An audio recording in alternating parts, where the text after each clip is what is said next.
ഇസ്രയേലിനെതിരെ വീണ്ടും യുദ്ധഭീഷണി മുഴക്കി ഇറാൻ. കഴിഞ്ഞ ഓഗസ്റ്റ് 25-ന് 300-ലധികം ഡ്രോണുകളും റോക്കറ്റുകളും ഉപയോഗിച്ച് നടത്തിയ ആക്രമണത്തിന് ശേഷം ഇറാനും ഇസ്രയേലിനെതിരെ യുദ്ധഭീഷണി മുഴക്കുന്നു. ആക്രമണം അപ്രതീക്ഷിതവും വ്യത്യസ്തവുമായിരിക്കുമെന്ന് ഇറാന്റെ എലൈറ്റ് ഫോഴ്സ് കമാൻഡർ മൊഹസിൻ ജിസാരി പറഞ്ഞു. തങ്ങളുടെ അതിഥിയായി എത്തിയ ഇസ്മയിൽ ഹനിയയുടെ കൊലപാതകത്തിന് പ്രതികാരം ഉറപ്പാണെന്നും ഉചിതമായ സമയത്ത് അത് ഉണ്ടാകുമെന്നും കമാൻഡർ പറഞ്ഞു. ഹെസ്ബുള്ള നടത്തിയ ആക്രമണം അവരുടെ കമാൻഡർ ഫുആദ് ശുക്റിനെ വധിച്ചതിലുള്ള പ്രതികാരമാണെന്നും അദ്ദേഹം പറഞ്ഞു.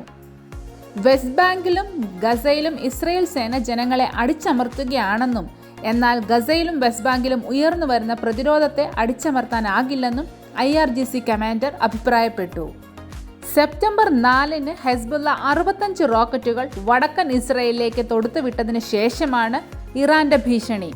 പ്രസ് ടിവിയാണ് ഈ വാർത്തകൾ റിപ്പോർട്ട് ചെയ്തത്.